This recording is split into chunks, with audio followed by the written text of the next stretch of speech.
Welcome to the Delingpod with me, James Delingpole. And I know I always say I'm excited about this week's special guest, but I really am. It's Dr. Antony Mueller. And Antony, you're in Brazil. Yes. We've just established northern Brazil. Is that right? Yes. Northeast. Northeast. Yes. And so what's it like there? Is it kind of beaches or is it rainforest or what? I've never been to Brazil. Okay. Well, first, thank you for having me on. It's a great pleasure to be on your show.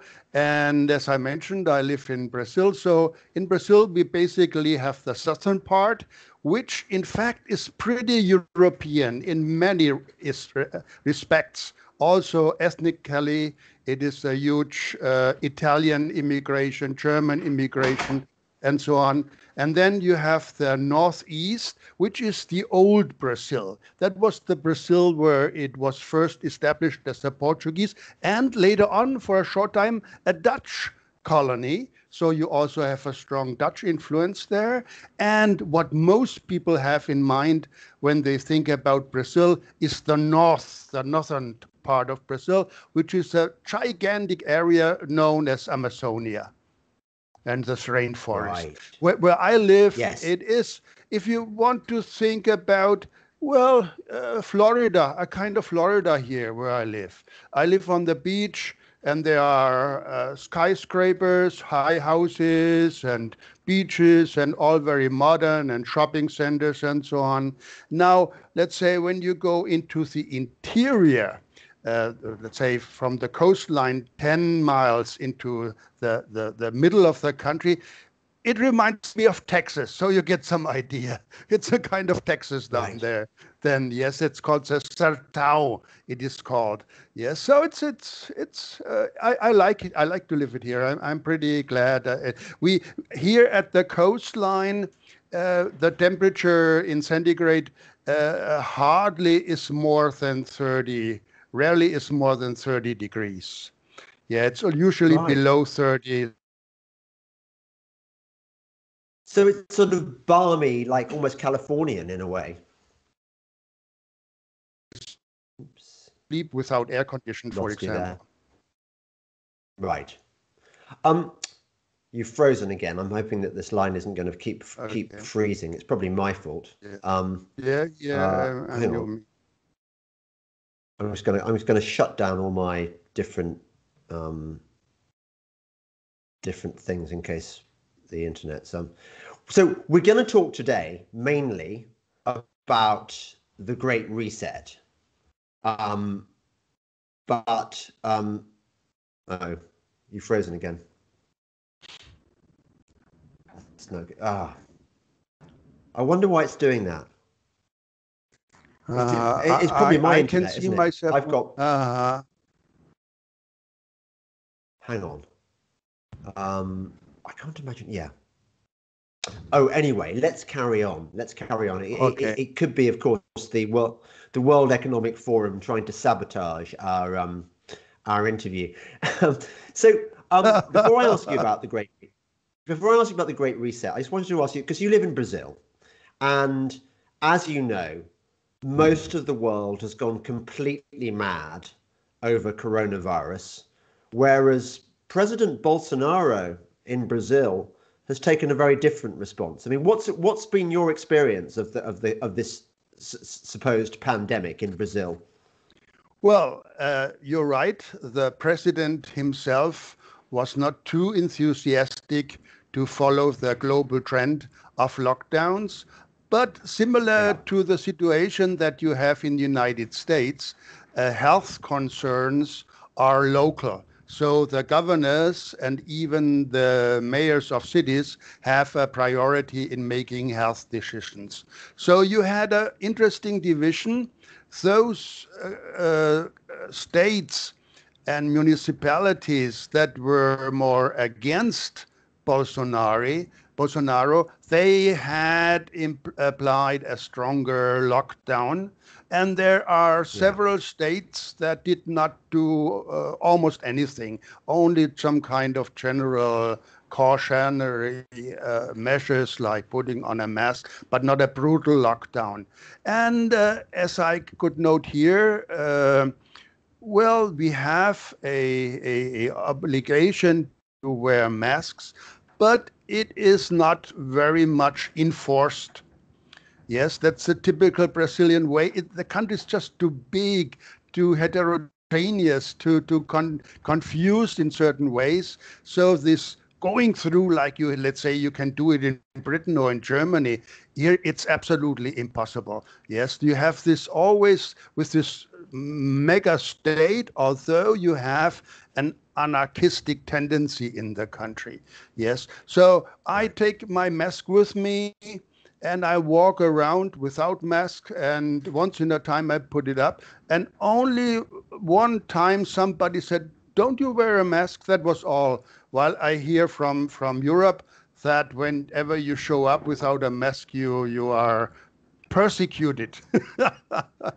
Yes, yes, that is more or less it.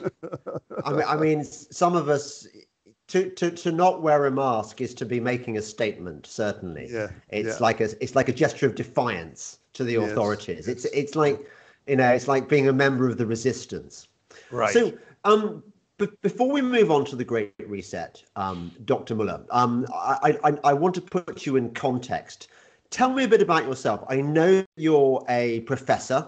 You're a doctor. I mean, as in a PhD. Tell me how you came to be living in Brazil, and what your field of expertise is, and how you became interested in the Great Reset, in that order. Well, okay. Well, I grew up in Germany, and I did my studies there. I also had short stays in Britain, study stays in England and Spain, and were also picked up some Spanish at that time. And I took my PhD, and I became assistant professor. And you have to do this second degree in Germany to become a full professor. It's called habilitation. And after that, I was a Fulbright scholar in the United States and was an associate professor. And then I came back, and it was some kind of feeling, well, I know all of Europe. Actually, I knew all of Europe with many travels from Northern Ireland to Turkey, or from Portugal to Finland and so on, many stays, also short visits in Paris. I had a stay in Paris for a year. So, well, I knew very much America, the United States. And so, well, I was in my office, and my colleague showed up and said, "Here's something for you. If you don't do that, you will stay there forever at this place here." And it was a visiting professorship in Brazil, which I applied for. And this was in Florianopolis in the south. And it was on an island. The university is on an island, and I grew up in Germany, and the sea was very far, and it's cold. The water is cold in northern Germany. Yes. And so, and I read about they have 40 beaches there. And so I got there. And I had some interruption during my first day. I went on to visit the United States, and I had a stay in Guatemala at the University of Francisco Marroquin. That was very nice, a longer stay there. So I came back, and I just did not want to go back to Europe. I just, into the United States also, I felt quite well. So I looked around, and interestingly enough, I found a position here beyond where I was a visiting professor, as a full professor in the Federal University. So actually, as an anarchist, so to speak, from my philosophy, I am a state employee, a federal state employee. Yes, I'm official. Yes, and each state has at least one federal university here in Brazil, and these are usually the well-funded and very good places to have also room to study and to do research. And my area in back then from the beginning has been macroeconomics, Austrian economics, monetary economics, international economics. I did some study about international debt and so on. And when I came to Brazil, I concentrated even more on Austrian economics, and I built strong relationships with the Mises Institute of Brazil, was instrumental in setting up a Mises Institute in Brazil, yeah, I want to say in the United States and in Brazil also. So we have an institution which is very strong, which does a lot of work here. And so I feel somewhat I found my mission in life, so to speak, and I can combine many interests. And well, I was not so much interested in the World Economic Forum. I've heard about it, I knew about it. And of course, when the first reactions came to the pronouncement of the pandemic, I said to myself, this is impossible what they're doing. This is outright crazy. It is so out of proportion that, and of course we were at that time, these first months here also in a kind of quarantine. And so I had more time than usual, and I began to investigate and said, okay, I found the wasp nest, so to speak. There is something really terrible going on, and I was, with each more of my investigation, I was more surprised of what I had missed up to now, because it's really a big thing, and it explains a lot of these otherwise hardly to explain things that are going on right now. Yes, I think you're absolutely right that I've been aware for a very long time of Davos. You know, you see the planes, the private jets landing, and you see the president's helicopter flying over, and you see the limousines, and you hear stories, and you think, well, this is just very, very rich people having a kind of holiday in the Alps. And that's how it seemed for many, many years. I mean, you think that Klaus Schwab founded the World Economic Forum in, I think, the early 70s. So this thing has been going on for a long time. Yes. But like you, I only really became aware of the World Economic Forum as a menace, as opposed to this just kind of comical thing almost, this year. And I think a lot of people are in our position that they're coming to terms, but they're looking around them and they're thinking, how do you explain this massive concerted government overreaction across the world, almost like the countries are acting in lockstep? How do you explain it? And so tell me, how did you decide that it was the World Economic Forum and the Great Reset that was responsible for this? Because I mean, even now, I find it hard to believe that this kind of sinister master plan, like something out of a movie, could actually be happening to us now. Well, I mean, I fully agree with you that the point to take into consideration is the lockstep, as you said. That's exactly the point. I mean, if just one government, say let's say Germany, do it in an overreaction, you can come up with the whole history stuff and psychology and, well, these crazy Germans, they overreact and so on. And you could explain anything, yes, by literature and philosophy and history and so on. And as we know, maybe right now in Britain, it's even worse. So this thing does not hold to put some blame on the individual nations. It is a command given from above. Now, where is this above? And you have actually the World Health Organization as part of the United Nations. That is, and this is an interesting thing now, because the World Health Organization is half official, half private. So you have a strange connection of major interest, let's call him the Microsoft founder, as on the one hand, who has a strong hand in the whole thing, the whole pharmaceutical industry, which is linked to it, some kind of research projects and research institutions.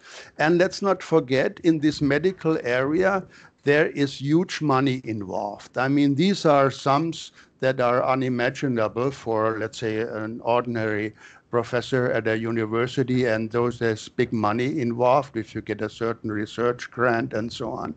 And now you go back into the documents, and it's not a conspiracy in the traditional sense. It's going on because it's all published, it's all open. You find the document, you find the talks, if you require a little bit more, you find many details, who participated and so on. So it is quite open, and there were agreements made years ago that when the World Health Organization pronounces a pandemic, yes, certain measures are triggered in the countries that form and sign this agreement. Now, what had happened in the meantime, and this is the sinister part, yes, without much ado, without much publication, yes, a year or so ago, this World Health Organization had simply changed the definition of a pandemic. Before, it was combined with, yes, with large effects on the health, in the sense that you really have a lot of people who die from a pandemic. Now it is just a pandemic. It can be just a virus that spreads, even when the effect on the grave effects on the health of the people are minimal. And this is the crazy thing. And even it gets crazy when you think only a couple of months ago, there was a simulation going on. What will happen in the world when there is such a pandemic? And it looks as if they made really a real simulation a couple of months later. And then crazy documents appear. And they are all authentic, so it was leaked.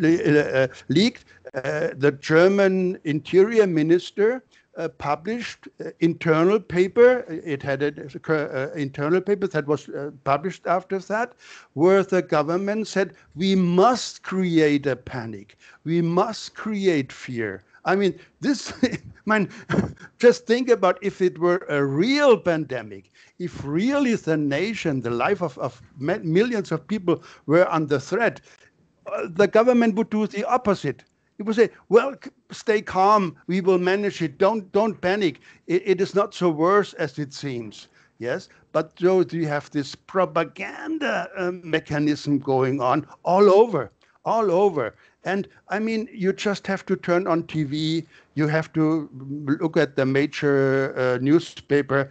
It is a gigantic propaganda apparatus that has been started. And this is scary. Indeed, it is unexplainable in this respect. Yes. I remember seeing the leaked documents from Germany where they deliberately, where government ministers were advised to dwell on just how horrible a death it was, and to dwell on the gory details as much as possible. And as you say, they would not be doing this. If people were dropping dead in the streets, that would be more than lesson enough for the people that this was a problem. But they seem to be manufacturing this problem. And we have our own SAGE committee, and the government SAGE committee has quite a large number of behavioral psychologists on it. Now, what are they doing there? It seems to me that their job is to use trickery to ramp up the hysteria and creating the idea the public, this sort of willingness to submit to whatever the government imposes on them. I mean, we're seeing this now. A significant chunk of the population seems to be clamoring for more lockdowns. So we've analysed what's going on, but here's the thing that really puzzles me, and I don't know whether you can explain this. we all think of our governments as being these sovereign entities responsible to the voters, responsible to the people they supposedly serve. But in every case, they seem to be ignoring the interests of the people and seem to be acting on orders from on high. But how does this come about? I mean, I think of Boris Johnson, Michael Gove in my own country. Why would these people, who presumably went into politics to help their people and be good ministers, good governors, why are they suddenly taking orders which are going to be A, involve lying to the public, and B, involve damaging the economy? Why do they do that? Well, this is a very hard and sensible question to answer. But actually, a good case is Boris Johnson. You may remember when the whole thing started, he proposed a so-called herd immunity. He had this idea, yes. Well, let's not do too much. We do not want to destroy our economy, and we will risk a certain effect, negative effect. But in the long run, it was a trade-off to do. And almost overnight, and as you said, as if he had received a command, he changed the attitude and went over to a brutal lockdown. Yes. Now, yes. One can only speculate what's behind that. And you have similar situations.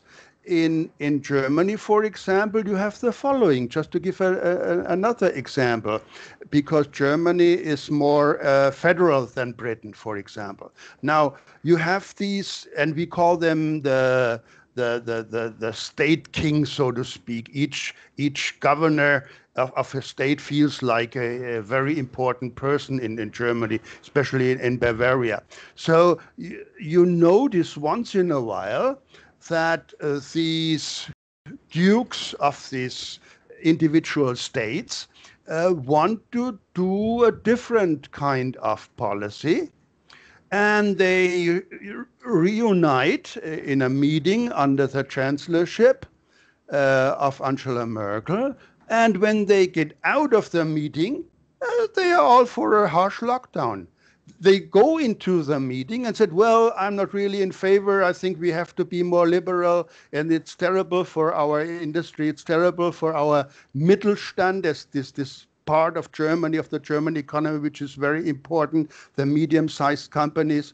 They move into these meetings, and they all seem pretty rational and conscientious to do a trade-off about the things, the risk of this and that. And this has happened several times, because there were several meetings about that in the meantime. And they come out in unisono, yes, doing what the chancellor had announced, strict, tough, yes, lockdown. Yes. And it was so crazy. The last one was announced, officially announced, and this is the name, lockdown light. They used English, lockdown light. And overnight, it has been lockdown strict. It has been one of the most terrible lockdowns that has begun right now for Christmas time. So this is crazy. Yes.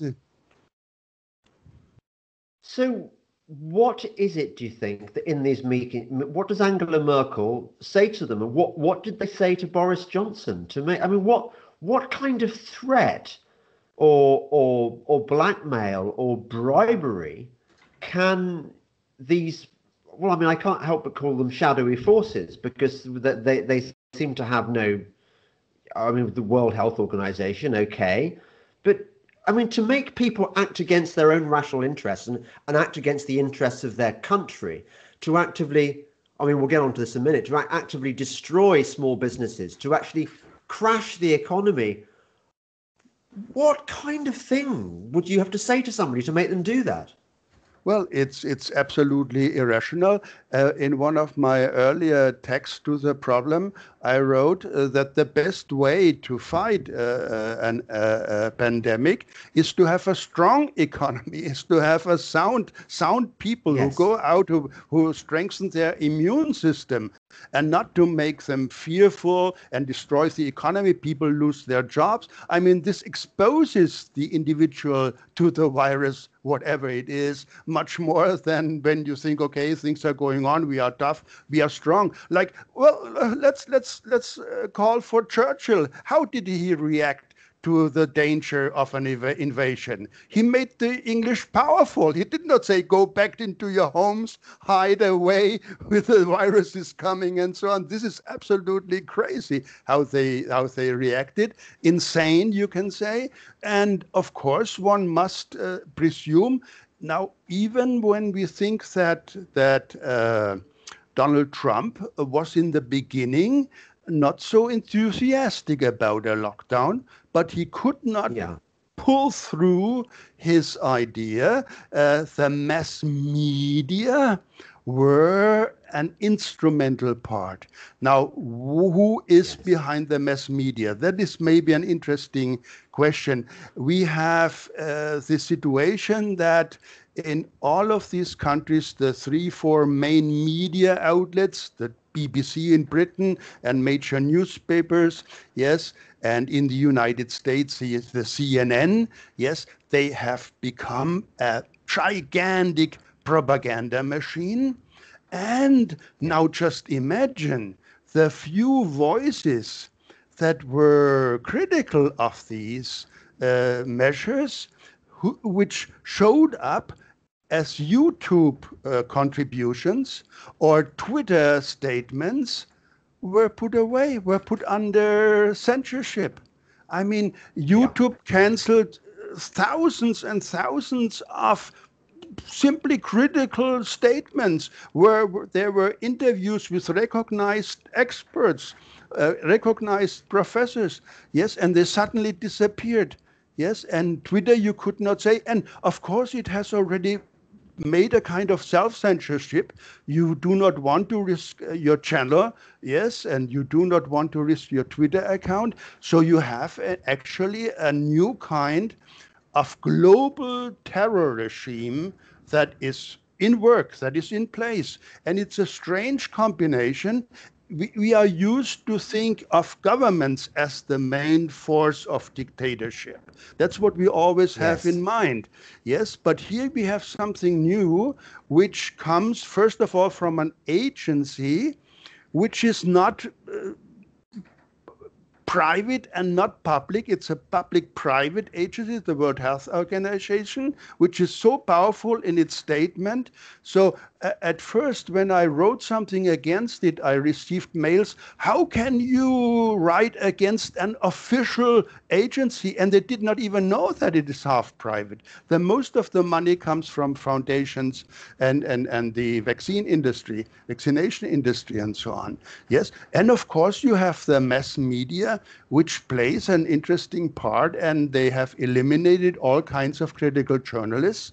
And you have also a kind of support in the, well, let's put it, undermined academic world, which over the past couple of decades has become greenish, leftist, gender-oriented, some kind of strange philosophies where all common sense is left behind.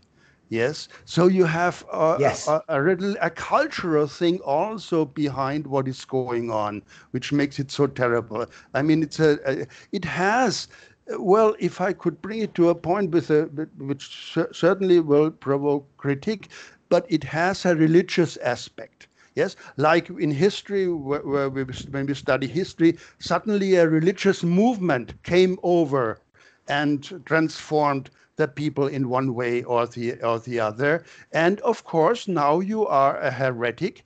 You are irreligious if you don't follow the standards that are now in place, this new kind of ethical thing, which is a adoration of Mother Earth, yes, so Yes. to speak, a return to ancient cults, yes, where you adore Mother Nature, yes, and so it has something of these elements in it, which explains a lot why these measures go. So you have always this kind of interaction in all of history of kind of institution, but these institutions, be it the papacy or anything else, yes, they are only effective when they also have this cultural aspect to it. And now this World Health Organization is one element, but in itself it would not work. It maybe only triggered a kind of fanaticism, yes, in the world. And the world Yes, was I ripe see for it. that. Was ripe for it. Yeah. That's the phrase I was looking for. Yes, they've laid the groundwork for this over a period of decades, and the fact that it's accelerating now doesn't that makes us think it's a very sudden thing, but actually it's not. This has been the fact that there are very few academics. I mean, you'd be very much an exception. No academics to really critique this stuff intelligently because they're all on board with the program. And Right. Science, again, I mean, I know about this because I've been studying the green movement for over a decade, and I know how they operate. And it's really not about saving. It's not about conservation. It's not about doing the right thing by nature. Often it's against nature. But Right. but that is the claim they make, that this political action is necessary in order to save the world, if you like, when in fact they're actually they're shackling the world and enslaving the people. But there's the Great Reset, isn't there? The World Economic Forum. There's also Agenda 2030, which I think is very, very similar. What is the ultimate aim of these political ideologies? What are they trying to achieve? Well, from a personal perspective, I still remember in the 80s, yes, you had basically 3 groups of people, yes, or 4 groups. One kind, let's say my generation, when they were in the productive area, okay, they wanted to make money, they wanted to go into industries, they wanted to go into finance, make money. There was this other group, like they wanted to go into studying, research, and so on. Yes, and you had another group that wanted to make fun and celebrate and hedonistic lifestyle. And you had a 4th group. And this 4th group, we laughed at them a little bit. These were these green, anti-work, anti-hedonistic, ascetic people almost, yes, that reduced already back then their lifestyle. They had this ecological aspect. Yes, I remember when I still had contacts to them. So you came to the party. I mean, the women were horribly dressed and so on. It was a religious movement. Yes, it is like these. It is in the history these beggar orders. Yes, in the Catholic Church. Or yes. Have you seen Game of Thrones? I didn't mind the sparrows. Yes. Anyway, the yes, sparrows yes. in Game of Thrones. But it's it's an old history. Yes, and this almost reminded me of that. Now, while let's say some people studied and worked and published and did their research, and the other had their fun, and they went on going to golf clubs and so on and having their wine fests, and the others were working like crazy to make a lot of money. This group went into politics. They occupied step by step all kinds of important positions. Last but not least, the main media, BBC, the German television, they're all moved into these areas. And in the meantime, this media could make the propaganda apparatus, the ecological propaganda, which lifted now these people, this group into important political positions. Now, when you, I do not know how it is exactly, the British system is a little bit different, but in Germany it's more proportional. So you look around, the Greens and the leftists are now everywhere. They're in city councils, they're burgermeisters, they're in the parliaments. Now they even talk that one of the Green young ladies, they are relatively young often, yes, she wants to be chancellor. Yeah, and so they have the power. And something else, which is interesting for maybe your listeners to know. In Germany, you also have another aspect. Yes, you know, there was a reunification, 90, and so at that time, you had a group of people who were unable to integrate themselves in the, let's call them the capitalist work ethics, and many of these went into politics. So they changed their name, they changed the Merkel, Angela Merkel, the chancellor, is an example. She came from the communist youth organization, but changed into the Christian Democratic Union, yeah, took on a new clad, but just to hide her very red heart, so to speak. And now she's chancellor. And so you have many of these people you have in the Berlin Senate. It's full of people who worked for the Stasi in earlier times or are linked to that. So it's a horrible situation, which also explains a lot of what is going on. Yes, we call them watermelons, green on the outside, red on the inside. Yes. But also, interestingly, a friend of mine, Benny Peiser, who is German, who was a member of the German Green Party in the 1970s and was quite an activist. He's since come over to our side, but he tells me that a lot of Nazis, of former Nazis, joined the Green movement in the 1970s. A lot of them were ex-Nazis, joined the Green movement because they saw it as a kind of way of getting their ideology across under the cover of environmentalism. I totally hear what you say.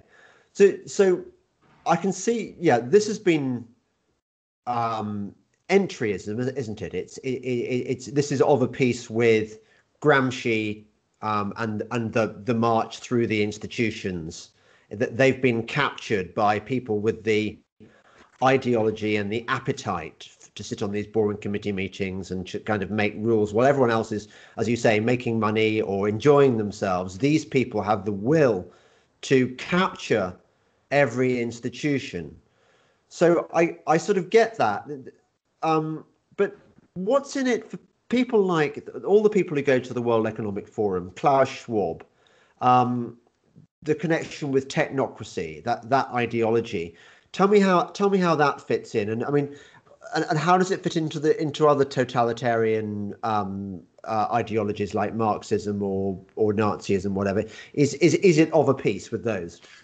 Well, there has always been a technocratic movement. Historically, one could even go back to Plato and his idea of an ideal state, or throughout history there were many authors who set up a plan for a utopian society, and these utopian society were always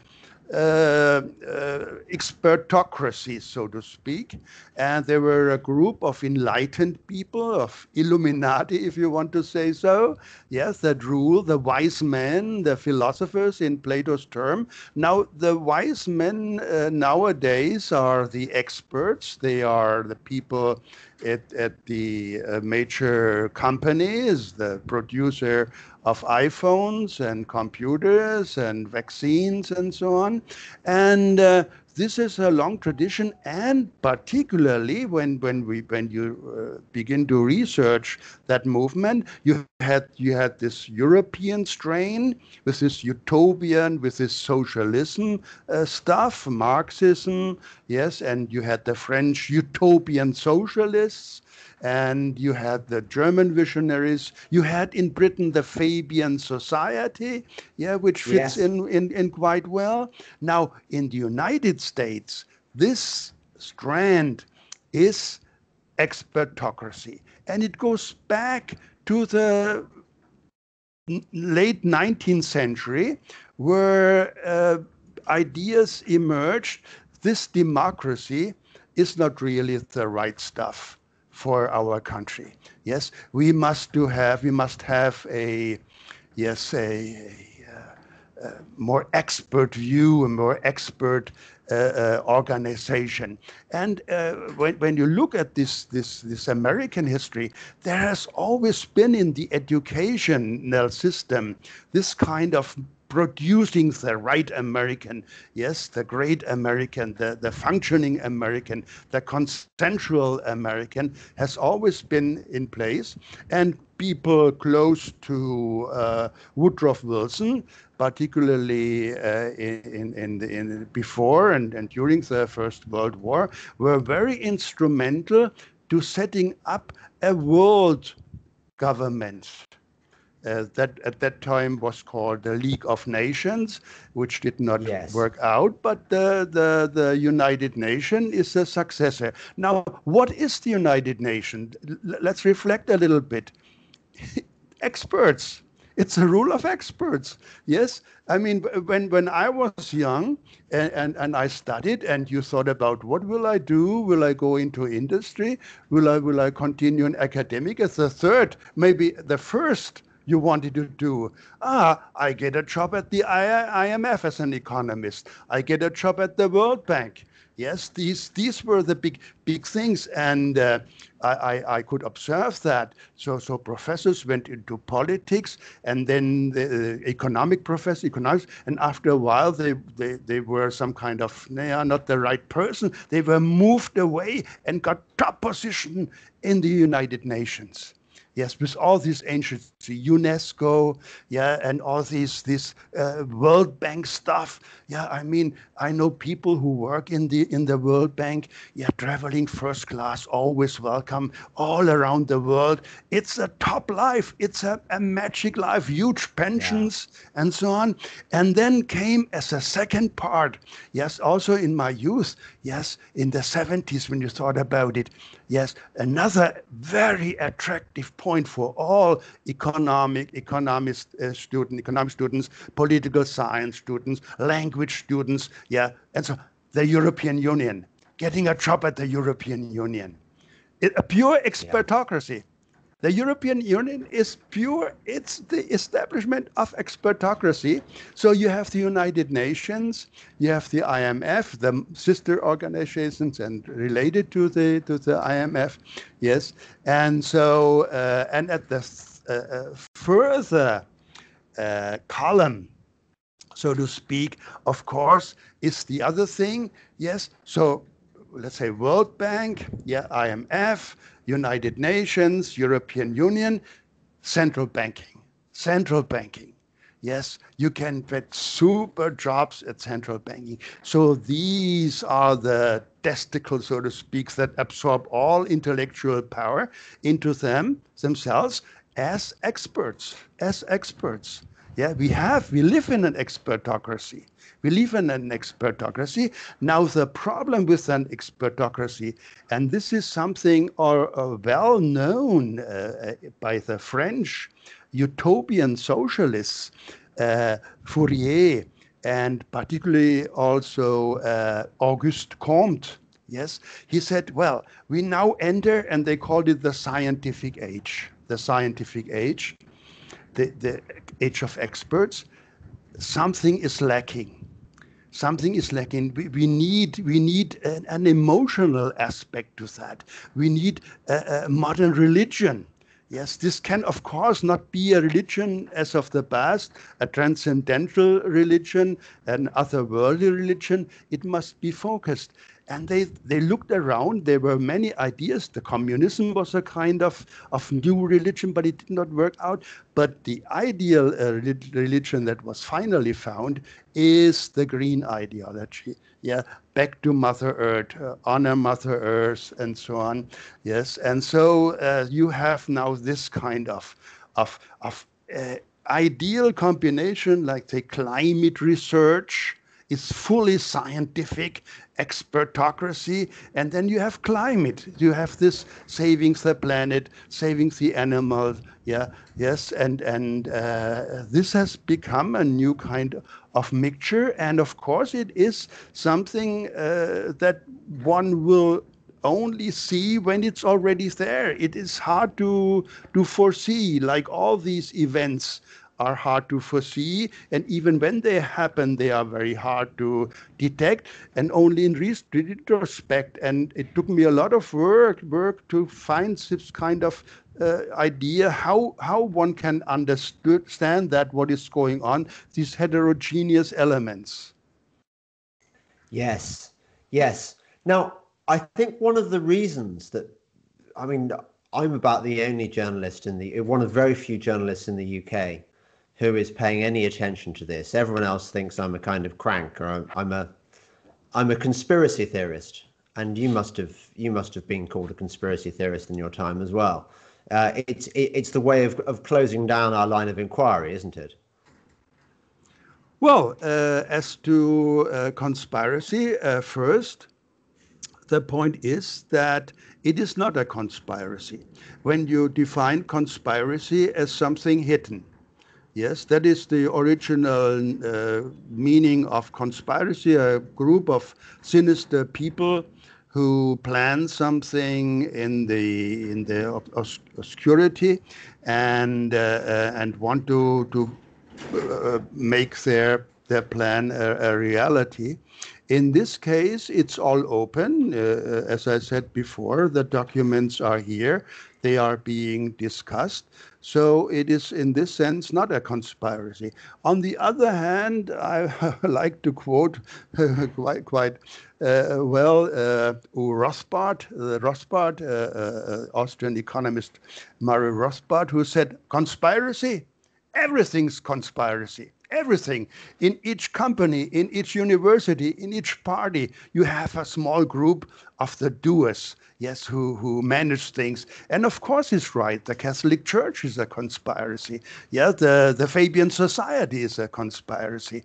Yes, and of course the people behind the World Health Organization are also a conspiracy. So in this sense, it is double-faced. It is double-faced, which of course makes it interesting, because you can say both things. And yes, we are not a conspiracy, because all documents are there. We are very open. You can see the picture.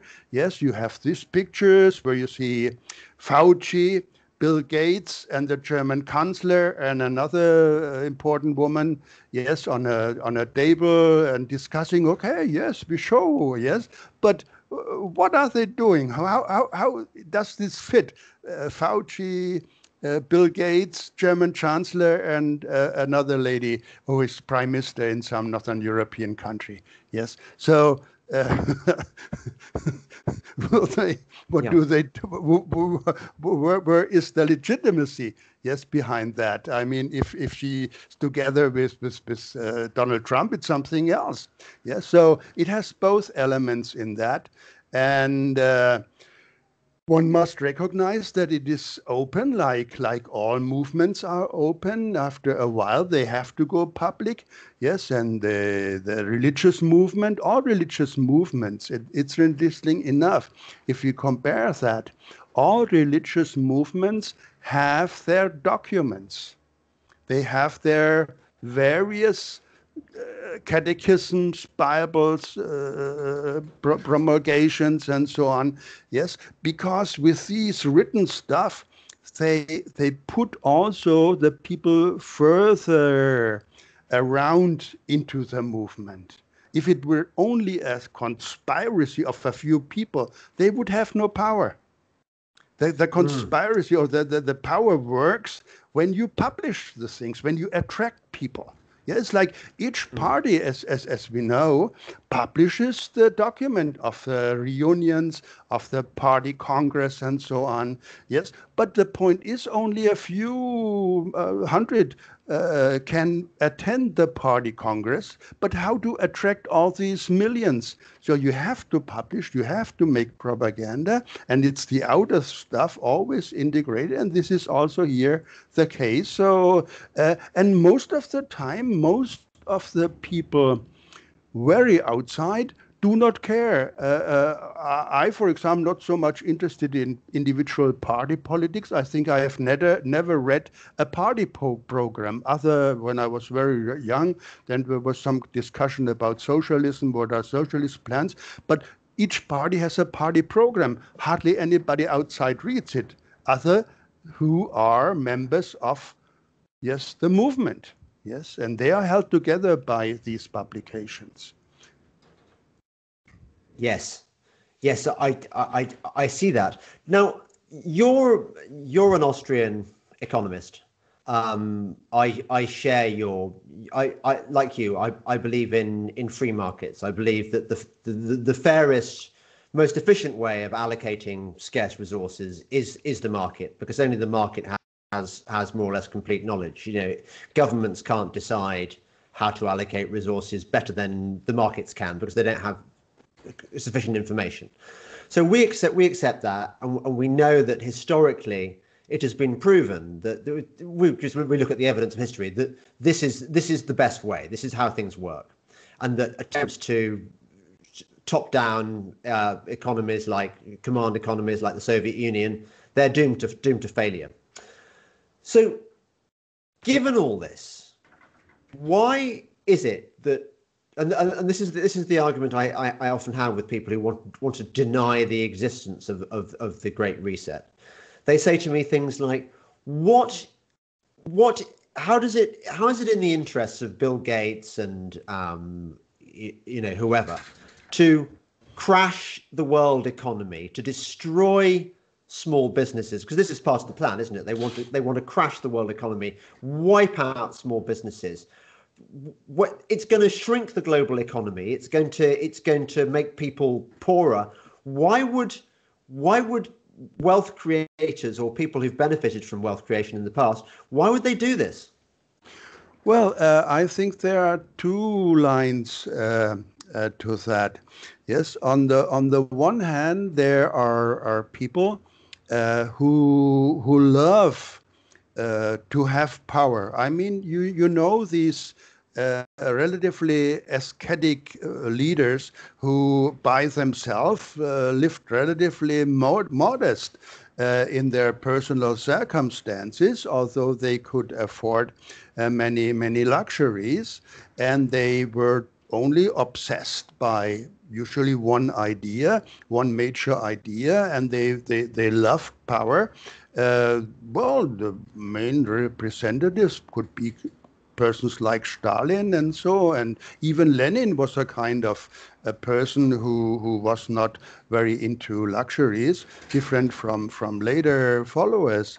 Yes, so you have these people who want power. Now, when you have a lot of money, and that also were with people who have, well, a lot of money, but not such money as Bill Gates. Even with them, you often feel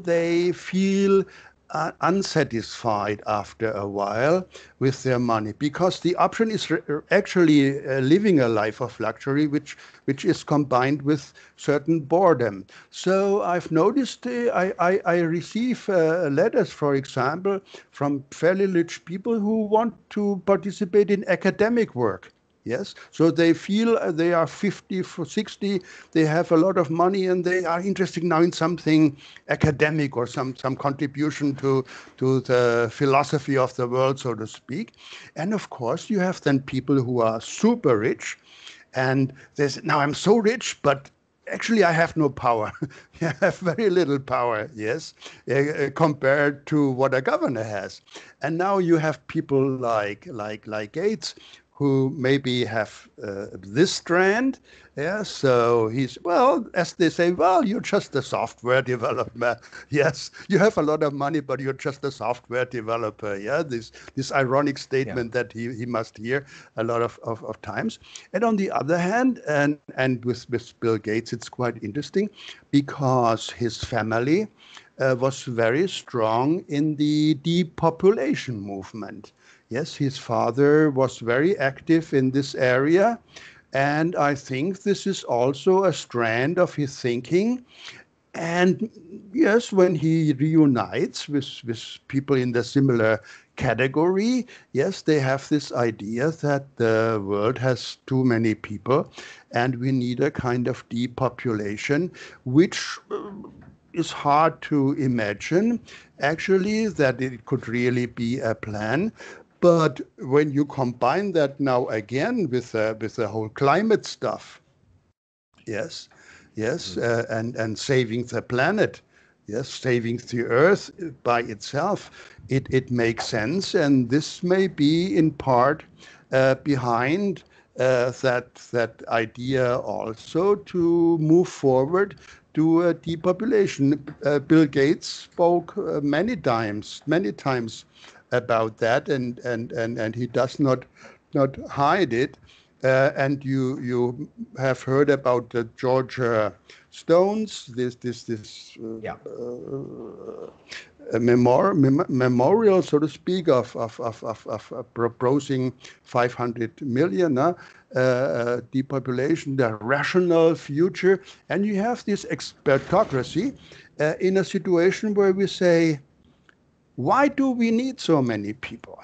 Why do we need so many people? That's quite different from the first industrial revolution, where the, let's call it capitalist, needed worker, wanted worker. Each country wanted a huge population. Yes. Now we are in a phase where most people can be substituted by machine, by robots, by artificial intelligence. Yes, and so we have a kind of superfluous people, useless people. And now let's go back to the Fabian society. In the Fabian movement, that has always been a subject. What shall we do with the useless people, with those that cannot justify their existence? Yes, and so it's a nice, interesting mixture of expertocracy, climate, green religion, yes, and brutal depopulation. And it's happening very, very quickly. I mean, today I saw some plans leak. It clearly is a pandemic. I've seen stuff leaked from France where they've already decided that in June 2021 there's going to be martial law declared to deal with the latest supposed mutation of the virus. I mean, the excuse being given in London right now for locking down the whole city and effectively banning Christmas has been supposedly that the virus has mutated, and not. I mean, people aren't dying in significant numbers at all.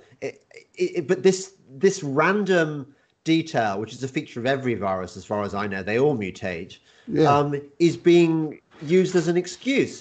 And two things amaze me here. One is that the establishment is lying so blatantly and shamelessly, but secondly, how many people are buying into this and are not resisting? So how does one deal with this?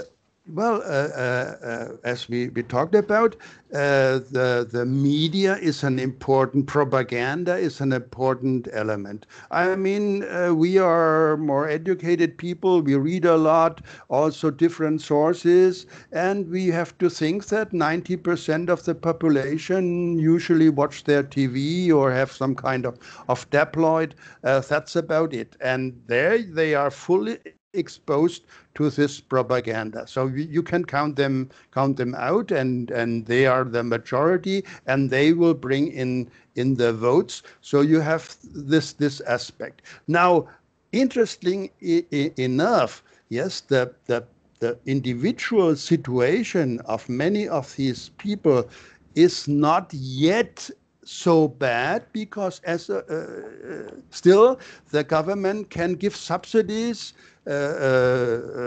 welfare payments, can maintain even the lack of income for small businesses. But the point is, how long? And we know it's coming to an end. It will soon be over. Now, it takes, I always say, I make no prognosis. I make no prophecy. I make no prognosis. I only make implications. I make implications. Now, what is the implication? That next year we will have massive unemployment all over Europe, where one country pulls down the other country. Yes. Yes, so you you don't have this kind of locomotive, as they used to say in the 70s, 80s. Germany will be the locomotive and move out the rest of Europe. That's over. Forget about that. There won't be any locomotive. And now comes the point that it will happen, and this is also new. We had this kind of, let's say, the oil price crisis of the 70s, the two oil price shocks, and so on. Now, we did not have a major financial crisis at that time. Yes, so it was unemployment, but the state and the banks and the financial system kept on going. Now, what we will get, and this is quite obvious, with this huge spending, is to have a major financial crisis. So just imagine you're unemployed, yes, and you don't have any means to maintain yourself, and the savings you have, be it your life insurance or something else, yes, is gone. It's gone overnight because the banks is in collapse or the life insurance company has collapsed. Yeah, how can you survive? I mean, people will probably really, for the coming years, the real pandemic will be the effect of the lockdown. Yes, the elder people, the weaker people. Yes, a lot of depression, a lot of psychosis, of chaos, maybe even murder in the street. You will have, I think this is my implication. I won't say it will happen. Yes, that's what I see, what is implied in what is going on. I mean, you have this destruction of the economy in all, let's call them generally Western countries, from the United States over Canada, to New Zealand and Western Europe, yes, and so this will be the big catastrophe is in the making. It's not yet here. It's not yet here. It sounds like Weimar Germany on a global scale. Much worse. Yes, because at that time. One thing that I noted in Latin America, yes, that was never so clear to me in Europe. Let's say Argentina. Everybody knows Argentina is in a horrible situation in the economic aspects. But why does Argentina still work? And well, the small business is okay. Yes, the small and medium-sized business do. You can get your car repaired. You can get your things, your food, and the butcher is working. This is all very efficient. It's all there. Yeah, the restaurants are open. The bars are open. Yes, before the lockdown and so on. So this middle-sized economy was flourishing. Yes, you could get your beer. You could get your wine. You could get your meat and so on. And now they crushed that. The restaurants are over, the bars are shut down, yes, and there's also an element to it different from the Weimar Republic. Yes, at that time you still had many, large part of the population was the religious. They went to church. They had their religious community for whatever belief they had. Yes, that gave them a sense of community, also mutual help, and even more so, also still in the 20s, yes, of the past century, you had still much more strong family ties. There were still big families. You had nephews, you had other things. Now look how the situation in Europe in general is, from Spain to Ireland. Yes, they are mainly single households, few people. How can they survive in a crisis when there's no money? And this is also a big difference to Brazil. For example, Brazil will survive, I'm sure, because you still have here, first of all, this open space, this lot of land, and also you have still the basic economy present. It's not people still can get food with a cart and a horse and so on. Yes, and on the other hand, you still have here these mega families. I know students of mine who have 11 nephews and whatever, or 20 in all over the country. Yes, and this is not the case in Europe.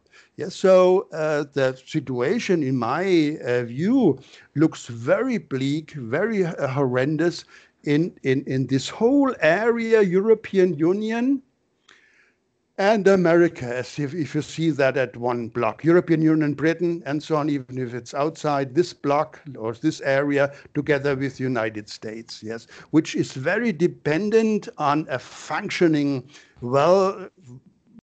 working economy, especially the financial part. Yes, and so when the financial crash comes, and we had a foretaste in 2008, you remember the pictures in bank lines waiting to draw their cash from the bank. Yes, as this could well happen because you have a collapse of credit. I don't know how they did it in Britain, but in Germany, the government postponed the obligation to declare bankruptcy. So we have thousands and maybe mega thousands of businesses that are bankrupt but have not yet declared bankruptcy because they are freed from this necessity to declare bankruptcy when the books, the accounting says that they are unable to maintain their business. So a huge wave of that will come. Unemployment will come. Banking crisis will come. Yes, and so the government has no more funds. Yes, it will be either mega inflation or a major contraction. That's what we see. So it is horrible, and it was not the virus. Yes, not at all the virus. It was the lockdown. Yes, and it is a shock. And the point is that most people just cannot comprehend it, because this dimension explodes anything we are used to think. It's so outrageous. Yes, as you said from the beginning. Yes. How can they do it? How could they do it? Well, the history has many examples where, in retrospective, we say, how could they do that? And they did. Yeah. So in human history, it's not an outlier. How can people protect themselves? I mean, if people are going to be watching this and they're going to be horrified and they're going to not know what to do, have you got any tips on? Well, you cannot give general tips in this way. It has to be a very personal decision how to protect oneself, how the situation is. And there's also another difference. For example, after World War II, in Germany, there was not besides there were help, but the help was coming with the Marshall Plan much later. There was not a mega starvation because even in the cities, people had small gardens. That is largely forgotten. Even you had these structures of houses, in a square, and inside most of the tenants had small garden places where they grew also animals, chickens, they had eggs, they rabbits, fruits, vegetables, and so on, potatoes, and you hardly don't have that anymore. Well, you have a survival movement in the United States. This does not work in Europe because we don't have a space. Yes, but it has to be an individual decision what to do. Yes, and it is not easy. Yes, it is not easy. But what I think one can say, one should not bank on money, having money.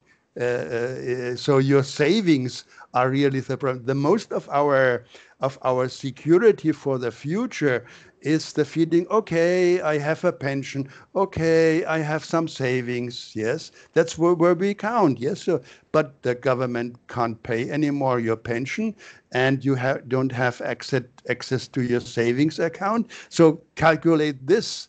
Yes, how do you survive? How do you live? Yes, and so in earlier times you had your relatives, yes, and many people even in the 20s still had family on the countryside. In the countryside, you always have something to eat and something to sleep. That's what you need. Many people who lived in the cities went back to live with their brother for some time, and so on. Yes, as this is all no longer possible. And it is hard to reconstruct, but people could do that. Yes, I hope it will not happen. Yes, of course, one can pray or whatever to think it won't happen. It will all turn well. But so I don't make any prophecies or prognosis. I only say implications, and my implications may be wrong, because my equation is not perfect. I may miss something, yes? So I'm not a prophet. I just say, as it is of now, as I see it, this is what looks as is the result of this composition of the facts. Yes, yes. Just one thing. I right now, I don't know about you, I'm pinning a lot of my hopes on the stolen election being somehow maneuvered back into its rightful winner, Donald Trump. Donald Trump, it seems to me, he's a bulwark against this tendency. He is not part of the swamp. He's not part of the World Economic Forum. He's not part of this. He represents the ordinary people. And I think if the leader of the free world can be presenting an alternative vision to this great reset, then maybe that would be a chance to turn things round. Well, that could well be the case. Sometimes I pin my hope on that too, because he could really be an example and make the new direction. End the lockdown. US will have a strong, quick recovery, and the Europeans will follow. Yes, that would be to end with a positive scenario. But one has to take into account what a hard position, what a tough position he is in, how many enemies all around. I mean, a president and has his Twitter account censored. Yeah, I mean, this is absolutely crazy. This is so crazy. And you have these major channels, ABC, NBC, CNN, that only bring negative news, all hide anything negative about Biden and his family and so on. So it is absolutely outrageous what is going on. And I mean, if we survive the whole stuff and it turns out okay, in any ways, it will be a fantastic area of research for many generations of historians to see into the details what really had happened. It is more than 9/11, and it is more than the murder of Kennedy and so on. It is something amazing. And well, let's hope it goes out this way. Trump somehow stays in power. He ends the lockdown. Yes, the economy in the US enters rapidly in a new kind of energy of strong, sharp V recovery, and this would pull out Europe as well. Of course, yes, it would. It would. Yeah. Yes, and it would also put blame on our leaders. And say, okay, and news would come out. I mean, that's also important, that who had done that, what was behind that, what are the details, yes. And we only have half a month, or little more than half a month to see. to save the world. Yes, yes. Good. Well, Antony, Dr. Mueller, it's been fascinating, if slightly depressing, talking to you. Thank you very much for your insights. And please, everyone who's enjoyed this, please remember to support me on Patreon and Subscribestar. This is how I keep myself going with these podcasts. Dr. Mueller, thank you. I hope that your darker predictions are wrong, but I share your concerns very much. And I hope I meet you one day. I've never been to Brazil, so I'd like to come. Okay. Thank you so much, James, for having me on. It's been a great talk. Thank you for having me, and have the pleasure of talking to you. And I totally agree with you. I also have in my heart a spare place where there is hope, and really a major hope still hidden that may come out, because if the things will turn out well, it may maybe turn out very well. Yes, exactly. I think it's almost, we need this crisis to remind us what really matters and what doesn't matter, because the world's been taking a wrong turn for a long time now, and there's a lot of damage that needs to be undone. Yeah. Let's see the point. Well, let's have another chat in the future, because you've been fascinating and it's been great. Thanks a lot. Okay. Thanks a lot. Bye-bye. Bye-bye. Thank you. Have a nice day.